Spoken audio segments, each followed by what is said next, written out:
Welcome back to our third episode of Mukbang. This is Kaci. I'm if you Kaci. don't already know, and I'm Nicole. Okay, so today we have our food here. Start with We have crispy fried chicken wings, crispy fried chicken wings. roasted chicken wing, crispy Thai chicken skin, Oh. and this is Kim's Law with fried mochi. Fried mochi. That's Yeah. fried mochi. Okay, cool. And then we have chicken floss fries, lala Hokkien mee, and yuan yang carrot cake. Yuan, Is it this? this. Oh, this. Yeah, this is the carrot Wait, cake. yuan yang carrot cake. What is? Oh yeah, this is mean? carrot cake. Yeah, that's carrot cake. Okay, and then we have Aboy Hokkien Popia. Okay, nice. Okay, nice. And we still have this, which is a sour plum, Watermelon. And we just came back from a shoot. Yeah, we just ended a shoot, so if our makeup is looking crazy, no, this is my daily makeup. yeah. Well, you know why. Okay, Yeah, so okay. let's start. We are so hungry. Okay, so Today's our topic is overseas placement. And placement is basically models having to be placed overseas for at least 2 to 3 months. yeah, from the start, right? Let's just say, so you have an agency in Singapore, which they will help you like find other agencies overseas. Like our bookers in Singapore will contact like bookers that are in like let's just say like Milan. In Milan. They'll contact like a modeling agency and they'll like communicate with the bookers and like present our portfolio. And then the bookers overseas will then like go through with their team to see if they like want you on board. Once you get an agency, and then you'll fly there for, usually a placement takes about 2 to 3 months, Yeah. depending, most of they won't do 1 month because 1 month is too short. Okay, but sometimes we do 1 month because we get really homesick after like 2 weeks or 3 weeks. 1 month is really long, okay? So, I mean, if you can like tahan, right, you can tahan for like 2 months. Because actually 1 month isn't actually like enough. 1 Like month is not enough to do. Once you reach there, you'll probably like, you gotta slowly like warm up to the market. Like clients gotta see you, clients gotta recognize you before they like book you for the job. And like once they book you for a job, if they really like you and they might book you for like more jobs. So it's better if you like stay on. Every time I say I'm going for placement, right, I'm going on a placement, then they will say, oh, is your agency gonna pay for everything? Oh Yeah, yeah. so a lot of people have this misconception of like, when you go overseas, everything is paid for, but it's not. You're using your own money. Your agency will pay up front first, and then you'll repay them with the jobs that you'll get. So let's just say I'm going to go on a flight placement to Milan for 2 months.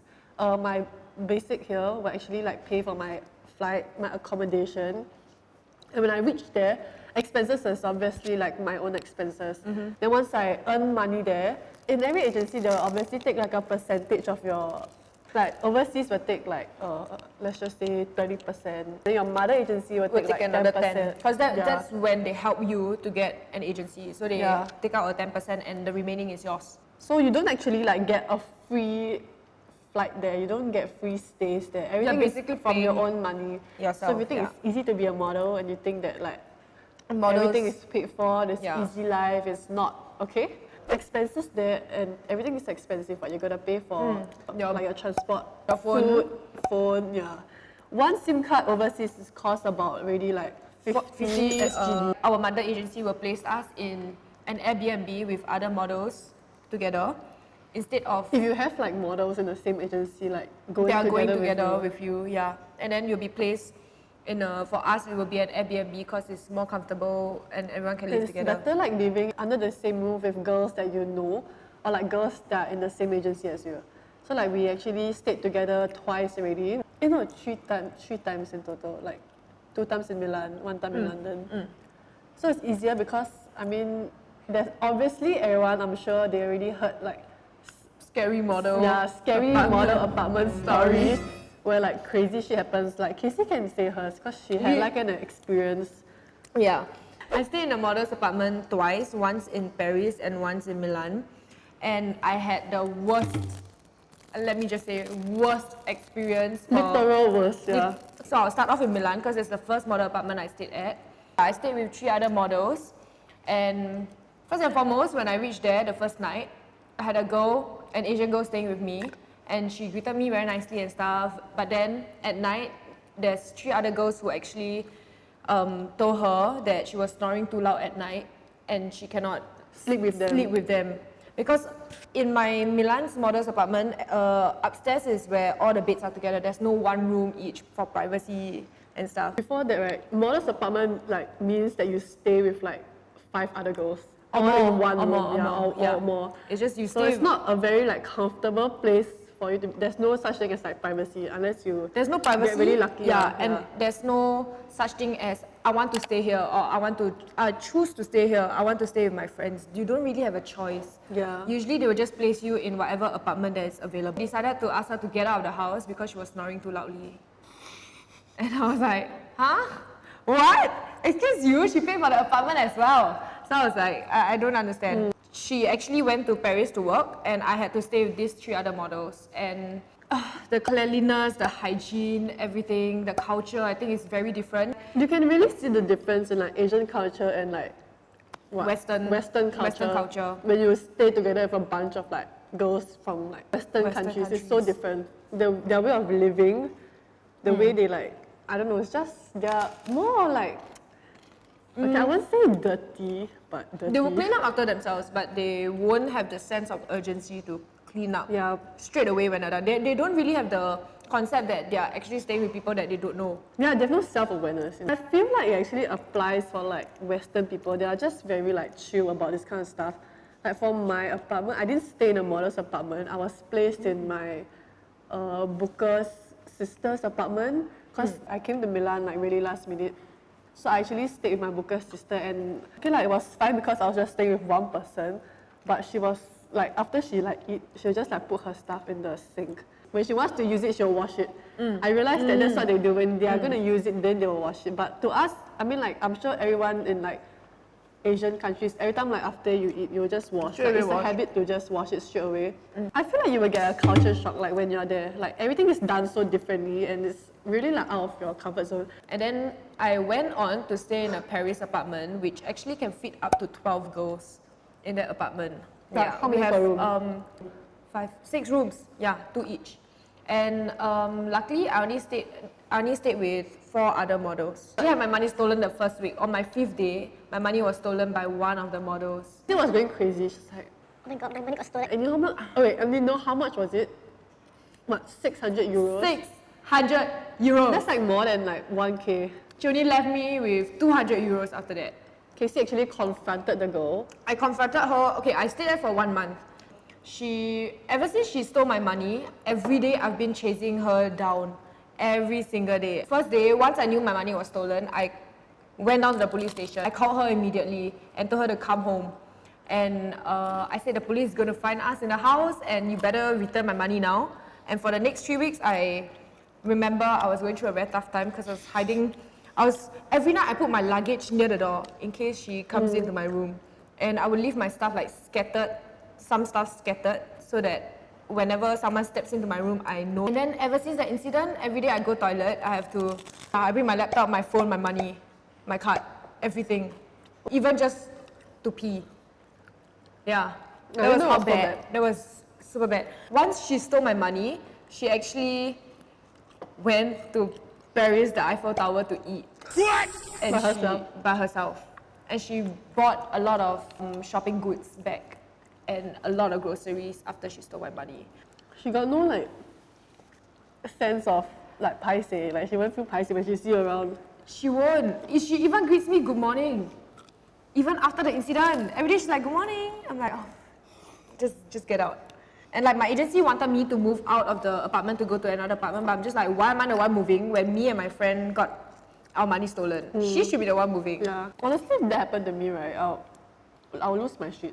I lost my shit. She really lost her shit. So after that incident, right, Kaci saw her somewhere. I'm so traumatized. Like, I don't know, yeah. she saw her in Milan or something, and then she went to take a picture. The next season, the next season when she went back to Paris again, she took a picture of the girl that she saw at casting. I found her Instagram recently. Yeah. Just imagine, like, these are the different type of people that you're staying with. Just staying in a model's apartment itself means that you're staying with girls you don't even know, like it's your first time seeing and you're gonna like sleep with them, you're gonna take care of your items. It's quite a stressful environment to be with, like if you're not used to it.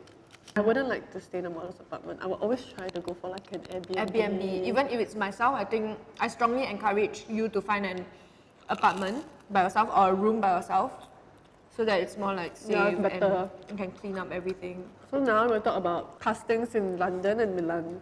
Okay. And we start with London, since London was my first season.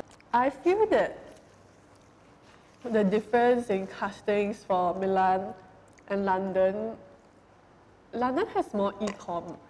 Milan has more, I mean Milan has e-com also, but I feel like London has way more. There's like Bershka, there's like Pretty Little Thing. In London, is it? Yeah, in London. And their brands are smaller, I would say, unless you go during a time where campaigns are like really huge. If not, it's pretty small, it's all the So small that's what we brands. mean actually. You have to stay there 2-3 months, especially like after Fashion Week. It's good that you stay abroad for a longer period of time, because that's when they will shoot their collection. So that's when campaigns and catalogs are out, and models usually stay overseas for those reasons. It's not as easy as you guys think, like, oh, go overseas, just walk some shows and then come back. What if you don't earn enough and from what if Fashion you're- Week itself? You're gonna stay longer, right? You want to like recover your loss that you had if you didn't earn it all. Like from your accommodation and your flight, you wanna like gain back the money lah. Or like even better, like have more earnings. Like anyways, castings in London. Okay, when we were in London, we actually was doing Fashion Week. Yeah. So we had castings like, what, do you remember like any castings that you had? They have school Fashion Week. They have like the main, like, I mean everything's under the Fashion Week list lah. Correct.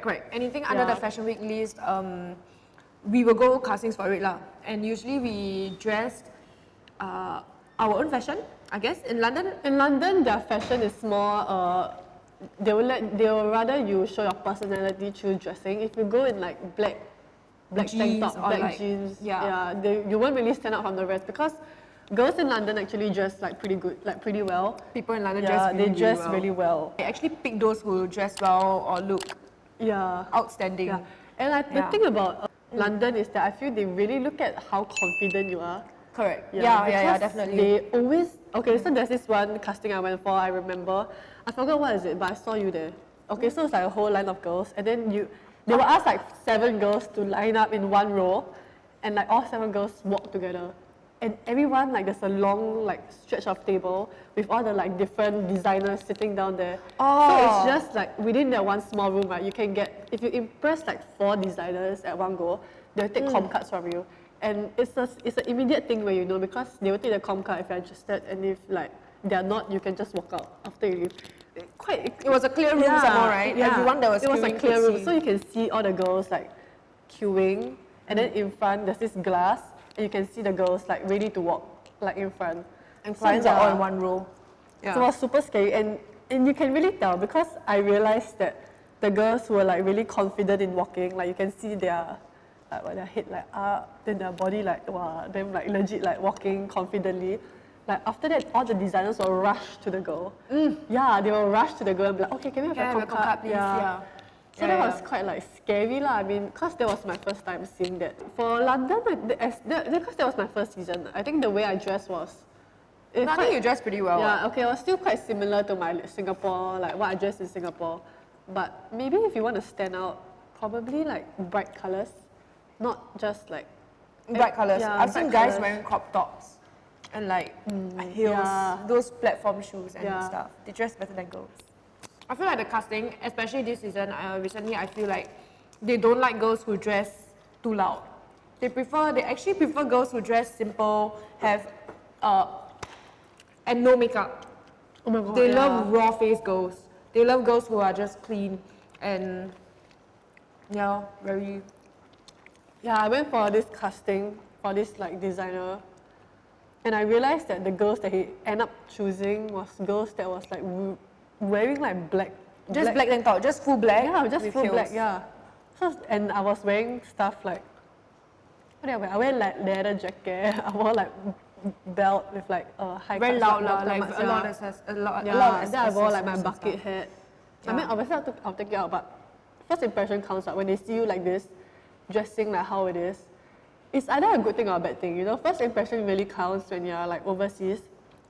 If they like how you look like in the first place, they will like obviously like have an eye for you. Okay, so I was at this casting, right? And there was this Korean girl in front of me. Like her face was typical Korean, but pretty lah. Then she had like bangs, you know, like those like mid bangs, baby bangs kind of fringe. So Black hair? yeah, Dark hair? No. Was she black? Coloured hair? Black. I think black. So she was in front of me, and then we entered the room, and then there were like the casting directors. And once we entered, right, two of the casting directors like immediately looked at her, and they just kept staring at her, like while she was queuing like to be at the front. And once she went to the front, she didn't even have to walk. Like they just straight away to her like, okay, you can go take like Polaroids. Oh my god, what? Yeah, so it's like if they see you and they really like you, they won't like think twice, you know. If they want you, they want you. Oh, and what I realized, right, from like my placement this time is that everything. Oh, okay. I realized that once they like you, they won't even like look at your work. Yeah, My it's just mindset was always that you must have a strong work so that you can get jobs. But I realized that if they really like your face, right, they won't really like care about your work. So And now, it's recently, not, the walks are so diverse. yeah, There's so everyone many has a different kind of walk. As long as you know how to like make yourself stand out, make yourself look like unique, like they will definitely like just book you for the job without thinking twice. But you can see like if you actually watch all those like different runways, right, everyone has a different walk lah. So that's what we realized from this trip. Like, you know what? Actually, this trip is very, very. It's an eye opener for me. Yeah. Like I went for a casting, and the casting director saw that I was wearing like a bit like fancier top. I was wearing something that actually covered my shoulder. He told me to strip off this area and take out all my jewelries. Yeah, and he asked me to remove my makeup, like remove my lipstick and everything. So I was like, oh, this season is very weird. It's very different. Yeah. When I went for another casting, they also asked me to remove my whole face of makeup. They want raw. They just want raw, yeah. They don't care like if you got pimples or like. They love it actually. They love that you have flaws on your face. That's what they want. What jobs do you get this season? This season I had Dolce & Gabbana and Emporio Armani. And for both times, the clients definitely very lovely. And Dolce & Gabbana is one brand that I actually really love since last time. And they are very systematic. Like, if I were to say my backstage stuff as compared to Singapore, they actually have one makeup artist to a ratio of 2 models each. Can you imagine there's 150 models for the show, but one makeup artist for 2 models. That's like, do my math, 75 makeup artists, and you haven't even include hairstylists yet. There's like 2 girls to 1 hairstylist. Total, so many people backstage. And obviously the food, they provide good food. The only thing Kaci loves is food. Good croissants. The difference between Singapore shows and Milan show is that I realized the bigger shows in Milan, they actually have number tags written on the floor in a zigzag S-shape kind of thing before they actually make models walk out for the show, which I feel like is a very, very smart thing to do. Organized. Very, very organized. While Singapore show is just like, call your name, insert yourself inside, that kind of thing. What jobs do you do? I had like presentations for Antonio Maras and Alexandro Enriquez. Okay, so presentations, right, it's different from runways. Presentations most of the time is just like standing there, letting people see like the designer's clothes, like in real life and up close. So for my Antonio Maras one, he was going for the very witchy vibe. I had like black lipstick on, I had like gel back hair, and the setup was like branches, seats with like grass, and then there was like fog coming out from like the side. So he just wanted us to sit down, and he wanted us to act very witchy, give the very like Witchy or bitchy? bitchy face. So the pictures actually turned out really nice. Like I didn't know they were so nice. I was wearing this like short black dress. That was so cute. It was quite cute. Then other girls was wearing like a blazer. Then there was like high socks with like platform boots. Platform boots. Platform boots. Yeah, so it was quite nice. But the Enrique, wait, what's his name? Alexandro Enrique one. Yeah, that one was me wearing like a blue dress. Oh, that was quite And cute. the thing about presentations, right, is that people think it's easy because you just stand down there and then you do nothing. But I think presentations is one of the hardest jobs. I wouldn't, like, I think I would do like runways. That's the easiest. How are the hours like? for The hours are presentation? very long. Like, okay, for my first, the Antonio one was about 4 hours. As in from the call time to the end. Call time to the end time 6 hours. But the other one that I had was a full day from like 9 to 6. How long do you have to stand there? Okay, so my makeup was about, I probably stand for about 9 hours in total. I probably worked for 8 hours. You work for 8 hours? Yeah. So just imagine standing there. If you're lucky, you can sit down, but if you're unlucky, you gotta stand and you gotta like, greet the clients coming in. You don't really have to interact with them. You just gotta stand there, like make the dress look pretty. But it's very tiring because you're standing most of the time. And every time after I stand for a long time, my back hurts. So I was just trying to like position myself, and I don't want to look very restless also because it's gonna look bad on me. Like I'll look unprofessional if I keep like moving around. So during that presentation, right, it wasn't really that of a good experience for me because halfway through, right, they allow us to go and eat, but they were rushing us. They're like, okay, guys, you guys gotta like faster eat. You gotta like swallow down your food. And like before you were done, right, they said, okay, get out. You gotta like let the next batch come in and eat. But there wasn't anyone. Like even if there's not anyone, right, they will still want you to be standing there. They want you to be like. They just want you to be like, you are just basically being a mannequin for them, for their clothes. And another one was that besides the food thing, right, I was actually standing. Okay, so my dress was like a V-neck. Wait, most importantly, were you wearing heels? I was wearing heels. Yes. Oh my god. 8 hours in heels. Yeah. I was wearing that dress, and I was standing in front of the door. I was like right in the center. And actually, the door was closed at first. Then more people started coming, and they opened the door. And do you know how cold is Milan? Like Milan is freaking. It was winter. Yeah, it was It was winter. winter. So I was freezing, and I couldn't like sit down, and I was so cold. I was like having sinus, and I couldn't get tissue because there wasn't like any makeup artist around. And once I moved, right, they'll ask me to go back to my original spot. So it's like a very tiring thing. Like it's very tedious, Your mental strength got to be like, wow, okay, I can do this. I was like counting down the hours to like when I would end. But it was still a good experience, But I think my ranking of like jobs that I would like is probably like runways, catalogs, and the presentations like. All the way. That's like my least favorite. I also had a presentation in Paris. It was during Haute Couture season. Oh yeah? That was very, very cool because I was wearing this Game of Thrones dress. Oh, is it the one that was really Remember? hard? It's super hard. It's made out of ceramic. And when I wear it, right, I had to fit sideways and I have to put like, it has to be damn careful, like one hand in and the person was like, okay, stop now. In case the dress break, they have to like, actually, Be very careful. yeah, super careful because it has like cracks and dents on it already. And for the dress, it was short, but I couldn't see at all. And like she said, presentation takes 8 hours in front of audience, and it was very tiring for me because I was wearing 3.5 inch heels with super high and super thin. I only had one break in between the whole 8 hours, and it was only like less than 15 minutes. The thing that gets you through presentations is honestly the break. Like from the time that you start, you like calm down slowly to the break. After the break ends, like wow. And you know Like what's worse? I couldn't sit in my dress at all. Oh yeah, And it was so hard. They don't want me to take out the dress because it's very hard to fit back in. And once I took out my heels, right, my legs, Yeah. I couldn't feel my legs. Literally, it's swollen and like, mind you, right, when the wind blow, it was very, very, very cold and it was outdoor.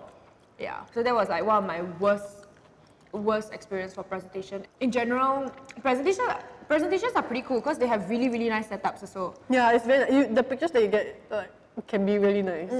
But the difference I feel for overseas presentation versus Singapore presentations is that overseas one is a bit more chill out.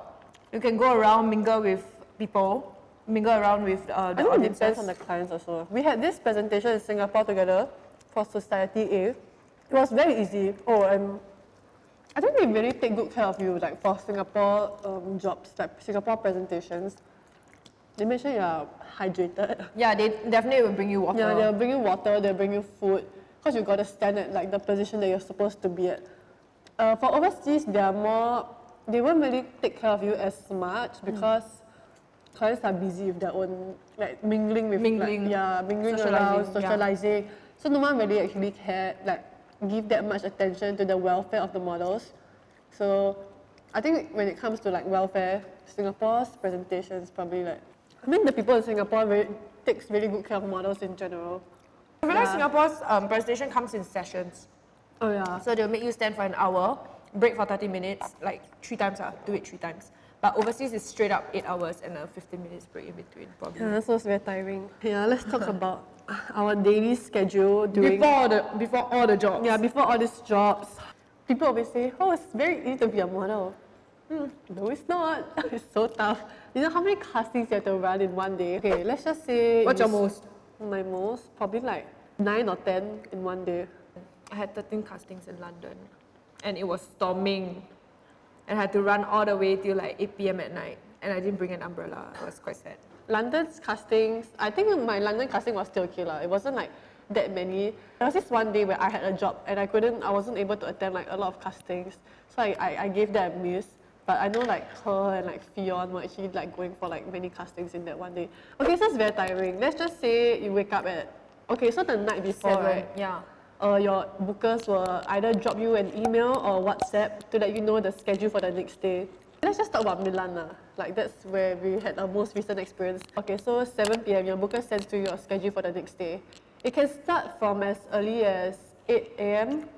Yeah, so okay, first casting 8 to 12. Second casting 12 to 3. Third casting can be like 8. Okay, then there will be some casting that's from like 8 to 6 because there'll be so many girls queuing up. So you gotta like really like plan your time. You gotta use Google Map and see like, okay, which one is the furthest, which one I should go first. which is the furthest from my house. Like how long do I have to take to travel from one place to another? And you gotta write it down your notes. Like, okay, so I go here first. And like keep it in mind that once you reach the casting night, you gotta wait for an additional like 1 to 2 hours. So that's really long. And you have to put in consideration that bookers will actually slot in a few more castings after they start working on that day itself. There was one day where I was done with my casting already. Like I finished like 4 castings, and then I met Fionn for lunch. And then once I reached the place, like after I ate, I had to like do my own stuff. My booker like sent me another email. She's like, okay, you have to go now. This casting, and you can't say no. So during Fashion Week, right, castings are really just like slot in last minute.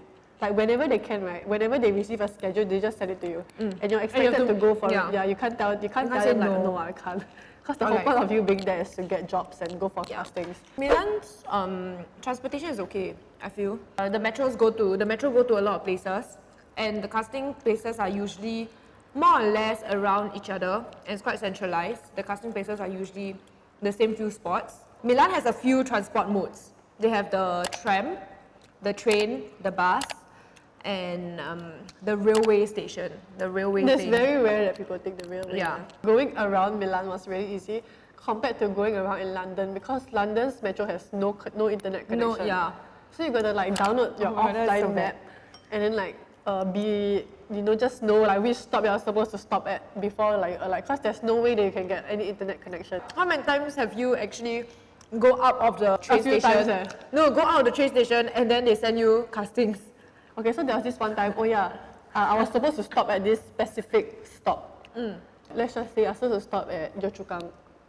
So my train actually went past Yio Chu Kang and they give the sign. They were like, okay, this station is actually closed for the next 1 hour.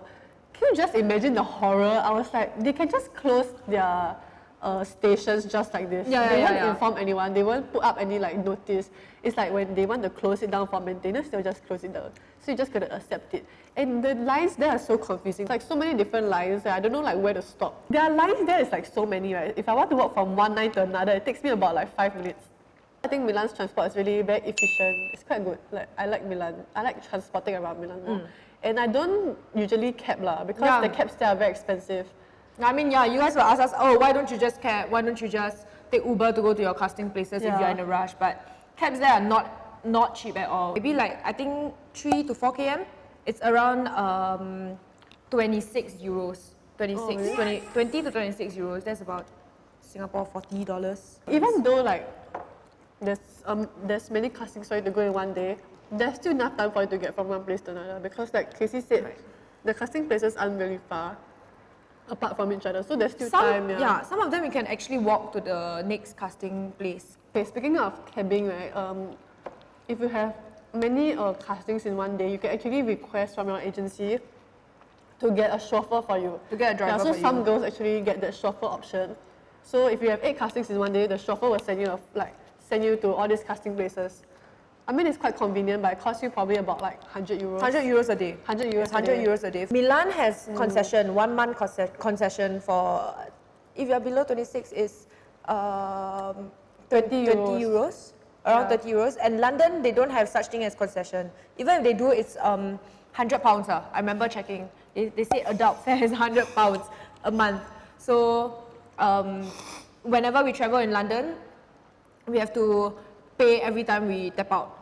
The next thing we want to talk about is the agencies that we get to work with. Yes. Okay, so Kaci, what agencies are you under? Like all the agencies that you're under? London, I was with Body London, and Milan, I'm with Wonderwall Management. In Paris, I'm with Metropolitan Management. Mine is in Milan. I'm under Urban. And another one is Hong Kong, Sun Easy. My favorite, I'm sure your favorite is like Wonderwall. Wonderwall, yes. I want to shout out to Wonderwall because they are the best. They are always helping me go through difficult times. And I'm with them for 3 years already. 3 years That's very already. fast. I just renewed my contract. Yeah, 3 years. And they never fail to fetch me from the airport. Always. Every time they'll fetch me from airport to my Airbnb. And also I want to shout out to them for one incident when I actually was very sick. I lost my voice when I was overseas, and I said, I'm really very sorry, but I really cannot make it to the casting or the fitting because I'm really very sick. They actually hired the chauffeur, the driver down to fetch me from the casting place to the fitting, and when I reached home, they offered to buy me medicine. Oh, that's so nice. Yeah. So my agency is Urban. Yeah. And my booker in Urban is really nice. She's called Momo. Momo. Yeah, she's an Asian booker. So I mean, obviously agents take care of agents, right? Like, she's really nice to me. Once I reached Milan, I had this whole saga of losing my luggage, flight cancellation, this and that. It was like really a mess. Yeah, it was a mess. It was a huge mess. I was like going crazy already. So my luggage actually got delayed for 3 days, 2 nights, and I texted Momo on the first day. I was like, oh, Momo, I'm sorry, I don't have my luggage with me. Can I go down another day? Like, where I'm ready with my bikini and my proper clothing and like makeup and all that kind of stuff. And she was like, yeah, sure, no worries. And she was assuring me like, okay, it's fine, you know, you don't have to feel stressed. Like, there's no rush. I can still take it easy and all. And then on the second day, I texted her again. I was like, okay, I'm so sorry. I still don't have my luggage. And obviously I'm scared because I don't want my bookers to think that I'm trying to like slack off and like not go to the agency. And it's my first time with them. I wanted to make like a good impression. So I texted her again and I explained like my situation. And she was still like really nice about it. I mean, it's not that I didn't expect it, but it's really like touching because just imagine like going to a foreign place to work and then you actually meet people who are really nice to you, who like make you feel like comfortable and like you have nothing to worry about. Not stressed. Yeah, not stressed. So I think that's very important that you form like good connections and like relationships with like the bookers that you have. I'm pretty sure there's actually a lot of girls that are unhappy with their agency. They're not satisfied. That's why they leave, I guess. Yeah. But I think it's good.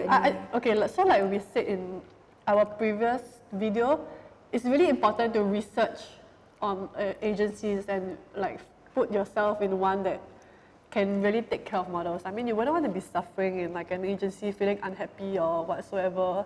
So, yeah, do your research on agencies. Do your research, Yeah, so that's about it for today. I think we covered a lot about overseas placement. So, thank you guys for watching. Thank you guys for watching. We'll see you guys in our next video.